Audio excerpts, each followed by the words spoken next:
요즘 윤창호법이 완전히 효력을 상실한 뒤로 윤창호법 관련된 문의가 끊이지 않고 있어서 이와 관련된 케이스 몇 가지를 좀 준비했습니다. 그중 첫 번째로 오늘 말씀드릴 사례 사건을 간단히 요약하면 이렇습니다.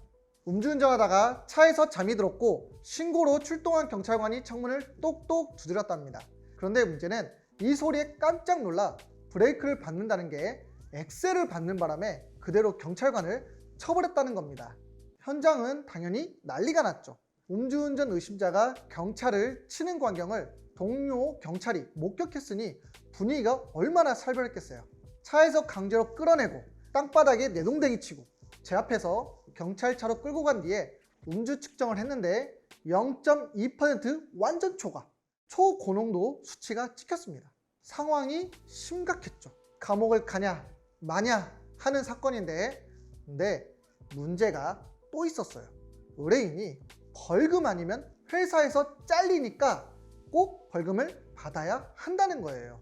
제가 그때 뭐라고 했냐면 인터넷에서 벌금 받았다는 사람들 몇 없어요. 실형받은 사람들이 훨씬 많아요. 제가 진지하게 말씀드리는데 벌금 말고 현실적인 목표를 잡고 거기에 충실합시다. 그랬더니 의뢰인이 풀이 팍 죽어서 네 알겠습니다 이러더라고요. 그 모습 보면서 또 제 마음이 짠해져서 가능할지는 모르겠지만 그래도 벌금 나올 수 있게 노력은 해보겠습니다. 근데 기대하지는 마세요 라고 했어요. 일단 벌금 받기 위해서 반드시 해야 되는 게 피해자 합의였는데 거기서부터 막혔어요. 형사재판에서 재판장이 경찰관을 치면 어떡하냐고 합의 못하면 어쩔 수 없다고 그랬거든요. 근데 경찰청 내부 지침으로 합의해주지 말라는 게 떡하니 있거든요. 제가 무슨 수로 내부 지침을 이겨요? 그래서 솔직하게 지침 때문에 합의가 어렵습니다 재판장님 이렇게 했는데 재판장이 그래도 그건 피고인 사정이고 자기는 합의 결과에 따라서 판단하겠습니다 라고 하더라고요.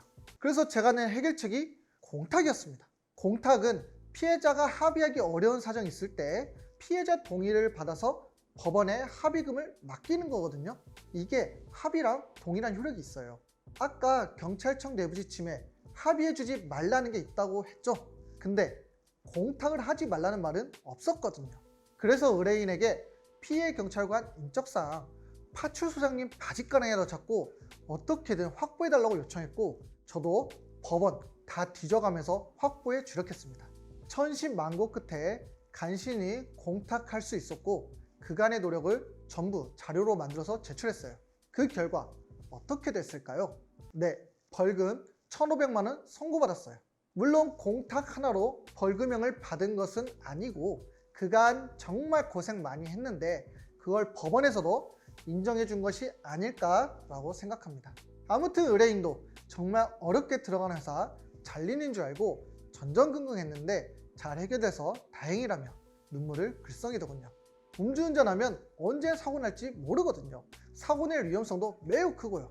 게다가 사고 나면 단순 음주운전으로 처벌받는 것이 아니라 윤창호법으로 처벌받게 되는데 이게 생각보다 구속 가능성이 높습니다.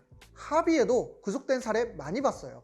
보이는 게 전부가 아니라는 것 꼭 잊지 마시고 오늘도 안전운전 하시기 바랍니다. 여기까지 하겠습니다. 최충만 변호사였습니다.